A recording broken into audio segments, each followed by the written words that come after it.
Hello students, the chemistry YouTube channel में आपका स्वागत है। और ये आपका लेक्चर 2 होगा फिनॉल का, जिसमें मैं इलेक्ट्रोफिलिक सब्स्टिट्यूशन रिएक्शन के बारे में बताऊंगा। तो इस चैनल को लाइक करिए, सब्सक्राइब करिए फॉर मोर कॉन्टेक्ट। ये फिनॉल का लेक्चर 2 होगा। सो इलेक्ट्रोफिलिक सब्स्टिट्यूशन रिएक्शन यानी फिनॉल आपका इलेक्ट्रोफिलिक सब्स्टिट्यूशन रिएक्शन क्यों देता है? फिनॉल आपका इलेक्ट्रोफिलिक सब्स्टिट्यूशन रिएक्शन इसलिए देता है क्योंकि जो आपका OH ग्रुप होता है वो OH ग्रुप रिंग को एक्टिवेट कर देता है। और जब OH ग्रुप रिंग को एक्टिवेट कर देता है तो आपका आर्थो पैरा पोजीशन जो होती है वो आप उन पे नेगेटिव चार्ज आता है। और जैसे उन पे नेगेटिव चार्ज आता है, जैसे हम इलेक्ट्रोफिलिक सब्स्टिट्यूशन करवाते हैं तो जो अपकमिंग ग्रुप होता है वो आर्थो पैरा पे ही अटैक करता है। अगर हम बात करते हैं हेलोजिनेशन की, तो हेलोजिनेशन में क्या है कि अगर हम फिनॉल की रिएक्शन करवाते हैं, phenol is treated with bromine water, यानी ये आपका ब्रोमीन वाटर के साथ हम रिएक्शन करवा रहे हैं। और आपकी जो प्रेजेंस है वो कुछ नहीं आपकी यहाँ पे। तो when phenol is treated with bromine water, तो इसमें आपको प्रेसिपिटेट मिलता है। ये प्रेसिपिटेट कैसा होता है आपका? OH then Br then Br then Br, यानी ये आपको मिलेगा 2,4,6 ट्राई ब्रोमोफिनॉल। ये आपको प्रेसिपिटेट मिलता है, प्लस 3HBr आपका बाई प्रोडक्ट निकल जाता है। तो इस तरह से ये आपका हेलोजिनेशन हो गया।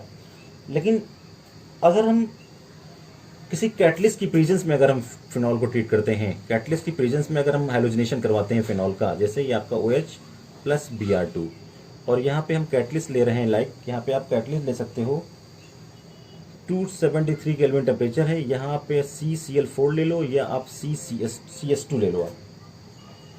तो इसमें क्या होगा कि आपको इसकी रिस्पेक्ट में आपको दो कंपाउंड मिलेंगे। एक आपको मिलेगा आर्थो सब्स्टिट्यूटेड और एक मिलेगा आपका इसमें, क्योंकि दो प्रोडक्ट के पाए जाने की पॉसिबिलिटी रहती है, क्योंकि पैरा पोजीशन जो आपकी होती है वो प्रेडोमिनेट हो जाती है। तो OH जब Br2 से रिएक्शन करेगा तो एक आपको आर्थो सब्स्टिट्यूटेड बनेगा, एक आपको पैरा सब्स्टिट्यूटेड बनेगा। पैरा ये आपका माइनर प्रोडक्ट होगा, ये आपका मेजर प्रोडक्ट होगा। तो इस तरह से ये आपका कहलाता है हेलोजिनेशन। तो हेलोजिनेशन में क्या होता है? When phenol is treated with halogen in the presence of suitable catalyst to give ortho and para substituted compound is known as hallucination reaction। ये आपकी रिएक्शन जो कहलाती है, ये आपकी हेलोजिनेशन रिएक्शन कहलाती है। चलिए हम दूसरे रिएक्शन की बात कर लेते हैं। सेकंड जो इसका रिएक्शन होता है वो आपका होता है नाइट्रेशन। सेकंड रिएक्शन जो आपका होगा ये आपका होगा नाइट्रेशन। नाइट्रेशन में क्या होता है? Phenol treated with dilute HNO3। अगर हम फिनॉल इज ट्रीटेड विथ, आपका जो फिनॉल होता है ये आपका डाइल्यूट HNO3 के साथ ट्रीट करते हैं। When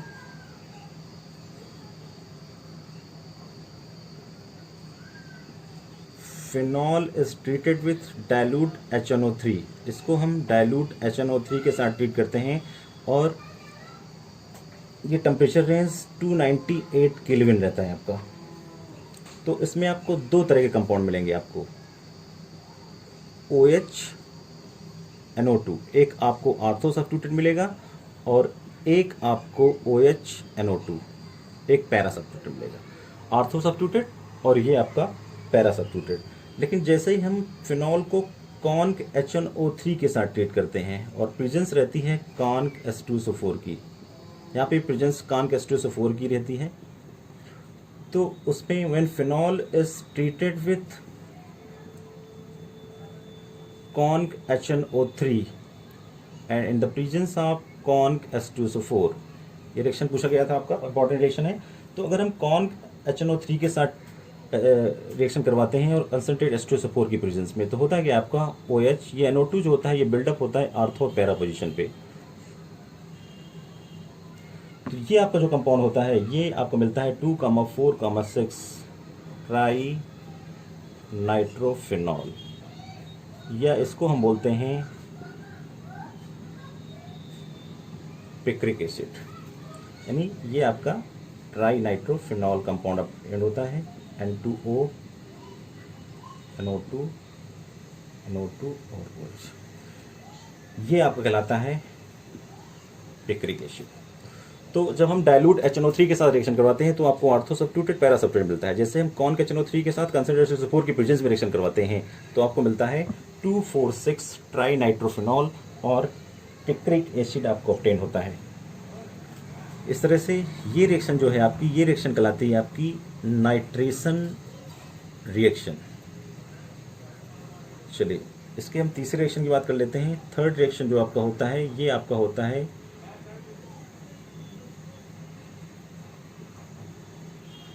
sulphonation. अगर हम फिनॉल का सल्फोनेशन करवाते हैं तो सल्फोनेशन आपका दो तरह से होता है। यानी यहाँ पे हम ले रहे हैं phenol,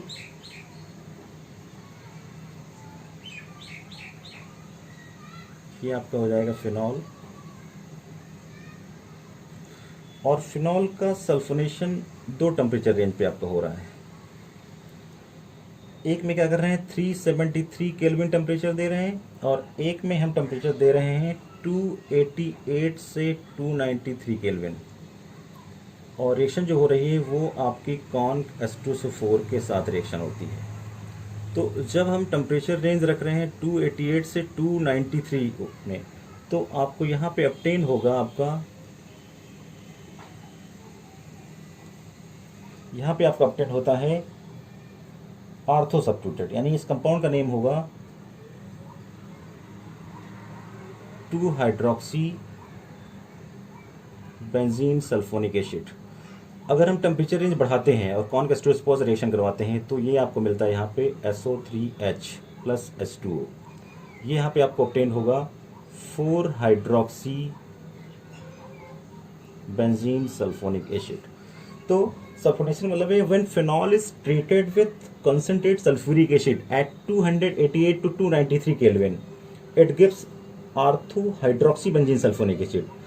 But at higher temperature, at 373 Kelvin, it gives para-hydroxybenzene sulfonic acid. तो टेम्परेचर रेंज चेंज होने पर ही आपका आर्थो सब्स्टिट्यूटेड और आपका पैरा सब्स्टिट्यूटेड कंपाउंड ऑब्टेन होता है। तो ये आपका सल्फोनेशन होता है फिनॉल का। चलिए इसकी फोर्थ रिएक्शन के बारे में बात करते हैं। फोर्थ रिएक्शन है आपका फ्रीडल क्राफ्ट रिएक्शन। तो फ्रीडल क्राफ्ट रिएक्शन में क्या होता है कि फ्रीडल क्राफ्ट रिएक्शन में तीन तरह से वैसे रिएक्शन होती हैं। मैंने आपको बताया होगा कि एसाइलेशन, एस्टाइलेशन, बेंजोइलेशन। तो ये हम OH ले रहे हैं। अगर इसको हम when phenol is treated with methyl chloride in the presence of anhydrous AlCl3, then what will happen in this case also दो कंपाउंड आपके ऑब्टेन होते हैं, CH3 आर्थो सब्स्टिट्यूटेड और ये आपका ऑब्टेन होता है पैरा सब्स्टिट्यूटेड इसके रिस्पेक्ट में। तो ये आपको जो बनेगा कंपाउंड बनेगा, ये कहलाएगा आपका आर्थो क्रिसॉल और ये कहलाएगा आपका पैरा क्रिसॉल। सो इसमें आपके दो कंपाउंड मिलना है, आर्थो क्रिसॉल और एक आपका पैरा क्रिसॉल। तो ये रिएक्शन जो कहलाती है, ये रिएक्शन आपकी कहलाती है एल्काइलेशन।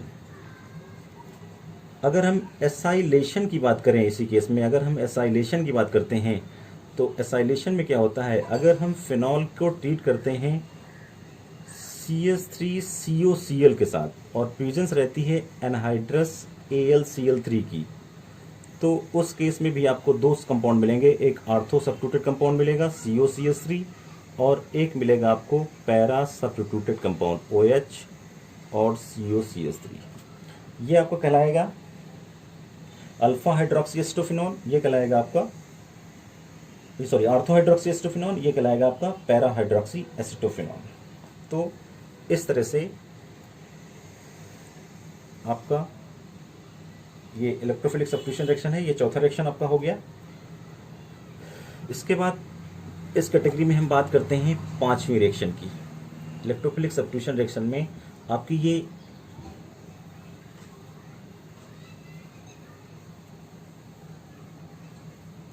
नेम रिएक्शन होगी, जो आपकी पांचवी रिएक्शन होगी आपकी ये नेम रिएक्शन होगी। ये कहलाएगी आपकी कोलबेज रिएक्शन। ये साइंटिस्ट के नेम पर है और ये इंपॉर्टेंट रिएक्शन है। ये भी आपके 2019 के एग्जाम में पूछी गई रिएक्शन। ये आपकी फिनॉल की इंपॉर्टेंट रिएक्शन है जो 2019 के एग्जाम में पूछा गया है। तो इसमें करते क्या है कि तो कोल्बे रिएक्शन में आपका होता क्या है कि अगर हम कोल्बे रिएक्शन में कह सकते हैं कि इसका डेफिनेशन आप देख सकते हो, व्हेन सोडियम फिनॉक्साइड, पहले फिनॉल के NaOH के साथ रिएक्शन करें, sodium phenoxide is treated with CO2 at 400 Kelvin under 3 to 7 ATM, यानी एटमॉस्फेरिक प्रेशर 3 to 7 ATM आपका रहता है। तो आपका सोडियम सैलिसिलेट यानी आपका ऑब्टेन होगा सोडियम सैलिसिलेट, आपका ऑब्टेन होता है सोडियम सैलिसिलेट इज फॉर्म्ड।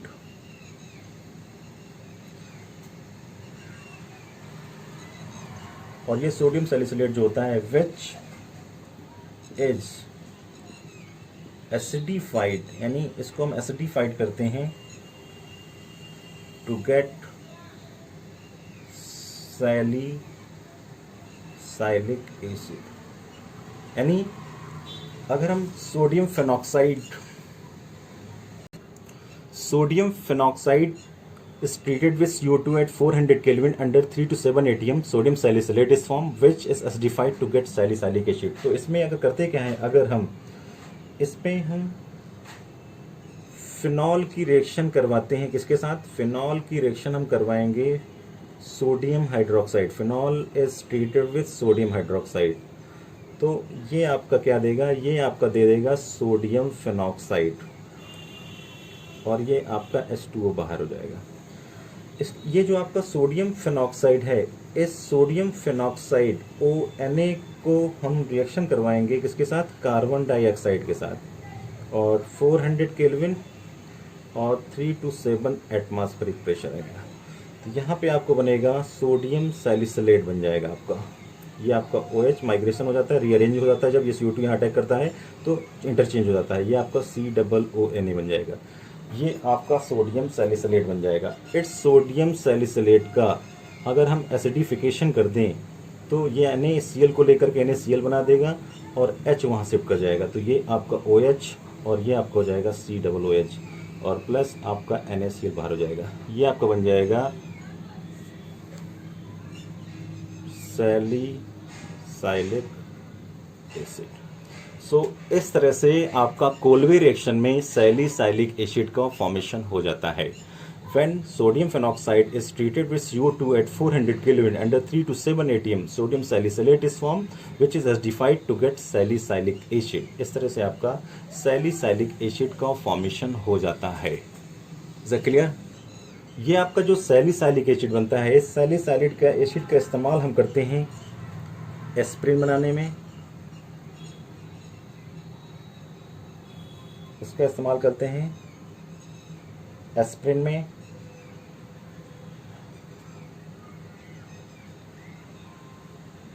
और आयोडेक्स बनाने में। इसका इस्तेमाल हम करते हैं एस्प्रिन में और आयोडेक्स में। सो इसमें करते क्या है कि अगर आप सैलिसाइलिक एसिड की रिएक्शन अगर हम एसिटिक एनहाइड्राइड के साथ करवा दें, when salicylic acid is treated with acidic anhydride COCH3CO, और ये रिएक्शन जो होती है, ये रिएक्शन होती है कॉन H2SO4 के साथ प्रेजेंस में। होता क्या है कि आपका रिएक्शन जो होती है क्लीवेज OH की वजह से होती है, तो OCOCH3 और ये आपका COOH, और इसमें बाई प्रोडक्ट निकल जाता है CH3COOH। ये आपको बन जाता है एस्प्रिन, या इसको बोलते हैं 2-एसिटॉक्सी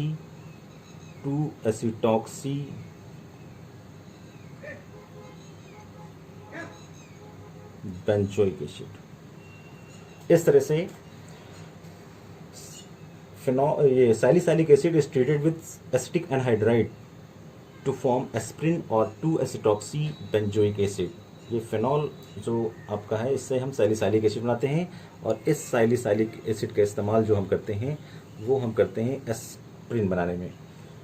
इस सैलिसाइलिक एसिड का जो दूसरा इस्तेमाल है, अगर इसको हम ट्रीट कर दें मेथाइल अल्कोहल के साथ, तो ये आपका आयोडेक्स का फॉर्मेशन हो जाएगा। तो when salicylic acid it treated with methyl alcohol, ये आपका सैलिसाइलिक एसिड हो गया, और इसकी रिएक्शन अगर हम करवा दें CH3OH के साथ, और ये प्रेजेंस रहती है आपकी कॉन्क H2SO4 की, तो ये रिएक्शन आपकी होगी क्योंकि अल्कोहल है और ये एसिड पार्ट है, तो यहाँ पे ईस्टर का डेवलपमेंट हो जाएगा और OH में कोई चेंज नहीं आएगा, ये बन जाएगा COOCH3, और यहाँ पे आपका निकल जाएगा वाटर, ये आपका बन जाएगा मेथाइल सैलिसिलेट बन जाएगा, ये इसको बोलते हैं हम आयोडेक्स। इस तरह से अगर आप सैलिसाइलिक एसिड की रिएक्शन मेथाइल अल्कोहल के साथ करवाते हैं कॉन्क H2SO4 की प्रेजेंस में, तो आपको आयोडेक्स का फॉर्मेशन होता है, आपको आयोडेक्स। रीमर-टिमैन रिएक्शन, नेक्स्ट आपका जो रिएक्शन है वो 6 नंबर रिएक्शन होगा आपका रीमर-टिमैन रिएक्शन। तो रीमर-टिमैन रिएक्शन में क्या करते हैं कि हम फिनॉल को ट्रीट करते हैं क्लोरोफॉर्म और NaOH के साथ, उस केस में आपको ऑब्टेन होता है सैलिसल्डिहाइड। अगर हम इसको ट्रीट करते हैं CCl4 प्लस NaOH के साथ, तो इस केस में आपको मिलता है, इस केस में आपको मिलेगा सैलिसल्डिहाइड, और इस केस में आपको मिलेगा salicylic acid. So when phenol is treated with chloroform and NaOH, it gives salicylic. When phenol is treated with carbon tetrachloride NaOH, it gives salicylic acid. तो इसका हम फर्स्ट कॉन्सेप्ट देख लेते हैं। फिनॉल इज ट्रीटेड विथ, जो आपका phenol है इसको हम ट्रीट करते हैं किसके साथ, CHCl3 और प्लस NaOH, और टेम्परेचर रेंज वही रहती है आपकी 340 केल्विन के आसपास। तो यहाँ से आपका OH और आपका यहाँ से H, यानी Na और एक Cl, ये आपका NaCl निकल जाता है, और एक H और एक ये H2 निकल जाता है। यहाँ पे बोलता है CHCl2, ये CHCl2 आपका आर्थो पोजीशन पे अटैक करता है, ये बन जाता है CHCl2। इस CHCl2 को हम हाइड्रोलाइसिस करते हैं, तो ये Cl इस H के साथ 2HCl बना लेता है, और उसकी जगह पे आपका ऐड हो जाता है OH जा करके, ये आपका OH, और यहाँ पे आपका ये आपका CH, और ये आपका OH और OH। जब एक कार्बन से 2 हाइड्रोक्सिल ग्रुप जुड़े होते हैं तो वहाँ से आपका वाटर मॉलिक्यूल का रिमूवल हो जाता है, और ये आपको कंपाउंड क्या मिलता है, आपको मिलता है OHCHO, ये आपको ऑब्टेन हो जाता है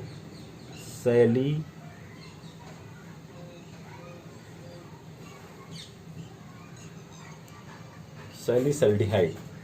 इस तरह से आपको ये सैलिसल्डिहाइड ऑब्टेन हो जाता है। तो ये पहली रिएक्शन है जिसमें हम फिनॉल की रिएक्शन CHCl3 और NaOH के साथ करवाते हैं, तो आपको सैलिसल्डिहाइड ऑब्टेन होता है। अगर हम फिनॉल की रिएक्शन CCl4 और NaOH के साथ करवाएं, अगर आपकी फिनॉल की रिएक्शन, ये आपका फिनॉल हो गया, और इसकी रिएक्शन अगर हम करवाएं CCl4 प्लस NaOH 340 केल्विन, क्या होगा आपका, ये यहाँ पे NaCl को लेके NaCl बनाएगा, OH यहाँ पे ऐड करेगा, OH2 निकल जाएगा, और यहाँ पे आपका OH जुड़ेगा, और ये CCl3, इसका हाइड्रोलाइसिस करेंगे 3H2O के साथ, तो 3Cl और 3H, ये आपका 3HCl बाहर निकल जाएगा, और यहाँ पे आपका जुड़ेगा क्या, OH रह जाएगा, और यहाँ पे आपका COH OH OH। जब एक कार्बन से कई हाइड्रोक्सिल ग्रुप हो जुड़े होते हैं तो वो आपका अनस्टेबल यानी वाटर निकल जाएगा, डिहाइड्रेशन हो जाता है यहाँ पे, और ये आपका ऑब्टेन होगा OH, और ये आपका COOH, ये बन गया आपका सैलिसाइलिक एसिड। इस तरह से रीमर-टिमैन रिएक्शन के द्वारा आपका सैलिसाइलिक एसिड का फॉर्मेशन हो जाता है। तो ये आपका 6 नंबर रिएक्शन हो गया, रीमर-टिमैन रिएक्शन।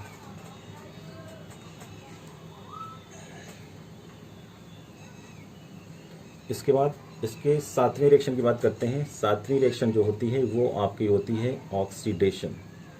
तो फिनॉल जो होता है वो आपका डायरेक्टली ऑक्सीडाइज हो जाता है एयर की प्रेजेंस में, तो ये रेड कलर में कन्वर्ट हो जाता है। लेकिन अगर इसका ऑक्सीडेशन एक सुटेबल ऑक्सीडाइजिंग एजेंट की प्रेजेंस में अगर हम करते हैं, phenol is oxidise in the presence of suitable oxidising agent like Na2Cr2O7 और कॉन H2SO4 के अगर हम ऑक्सीडाइज करते हैं तो ये आपका बेंजोक्विनोन में कन्वर्ट हो जाता है। ये आपका बनेगा डबल बॉन्ड O और प्लस आपका H2O होता है। तो फिनॉल नॉर्मली क्या होता है, फिनॉल जो होता है नॉर्मली वो ऑक्सीडाइज हो जाता है एयर की और लाइट की प्रेजेंस में पिंक कलर में। फिनॉल जो होता है वो आपका पिंक कलर में नॉर्मली ऑक्सीडाइज हो जाता है। लेकिन जैसे कोई ऑक्सीडाइजिंग एजेंट डालते हैं, जैसे सोडियम क्रोमेट और H2SO4 अगर हम डालते हैं, या कह सकते हैं when phenol is oxidise with chromic acid it produce unsaturated conjugated diketone. अगर हम फिनॉल को ऑक्सीडाइज करते हैं क्रोमिक एसिड तो ये क्या करता है, अनसैचुरेटेड कंजुगेटेड डाइकीटोन्स ये डेवलप करता है। इसको हम बेंजोक्विनोन, ये आपका जो कंपाउंड होता है इसको हम बोलते हैं बेंजोक्विनोन। ये आपका बेंजोक्विनोन का फॉर्मेशन होता है। तो इस तरह से ये आपका फिनॉल का ऑक्सीडेशन होता है। इसकी जो नेक्स्ट रिएक्शन है, ये 8वीं रिएक्शन है, ये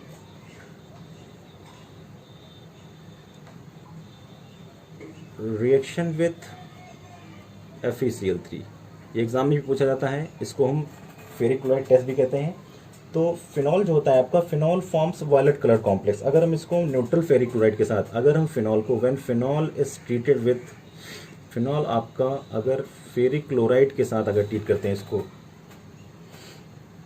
न्यूट्रल फेरिक क्लोराइड के साथ ट्रीट करते हैं तो ये वायलेट कलर कॉम्प्लेक्स देता है। यानी ये आपका देगा C6H5O whole 6 Fe coordination square 3 minus plus 3HCl plus 3H+। ये आपका वायलेट कॉम्प्लेक्स देता है। तो इस टेस्ट को हम फेरिक क्लोराइड टेस्ट भी कहते हैं। एग्जाम में पूछा जाता है, बहुत इंपॉर्टेंट है कि फिनॉल को कैसे डिस्टिंग्विश करेंगे। तो when phenol is treated with neutral ferric chloride it gives violet colour complex that confirm the presence of phenol in given organic compound. So this test is known as ferric chloride test. ये आपका ferric chloride test कहलाता है। अगर इसके हम 9th number reaction की बात करेंगे तो इस रिएक्शन को बोलते हैं हम लिबरमैन्स रिएक्शन। ये आपका लिबरमैन नाइट्रोसो रिएक्शन। तो लिबरमैन नाइट्रोसो में करते क्या हैं, अगर हम फिनॉल को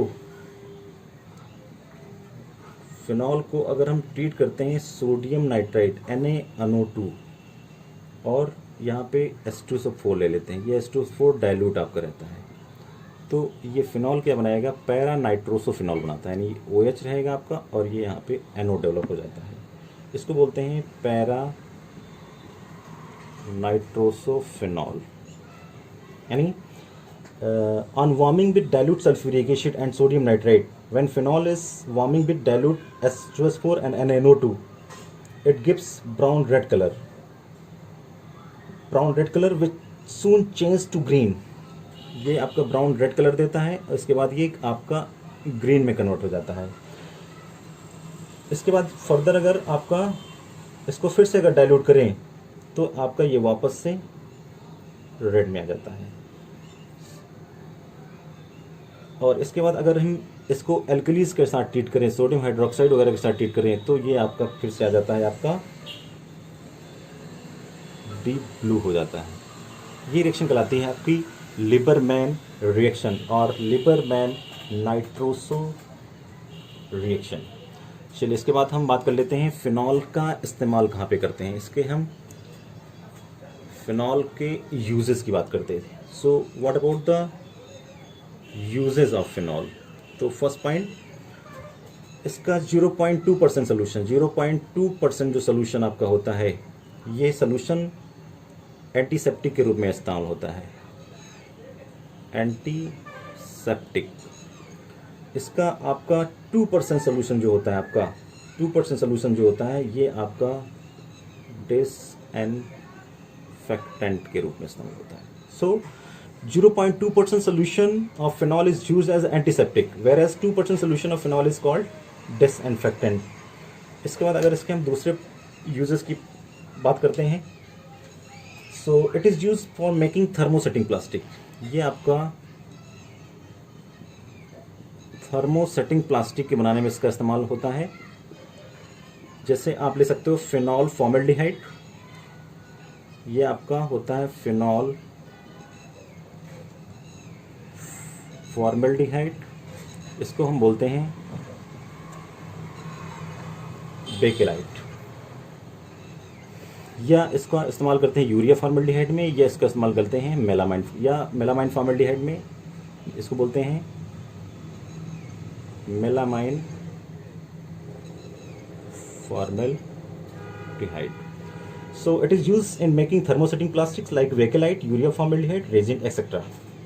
इसके बाद अगर इसके हम तीसरे यूजेस की बात करते हैं, अगर तीसरे यूजेस की, तो it is use for manufacturing of picric acid. ये आपका पिक्रिक एसिड की मैन्युफैक्चरिंग में इस्तेमाल होता है, और ये आपका एक बेस्ट एक्सप्लोजिव होता है। Means it is use in manufacturing of picric acid which is use for explosive.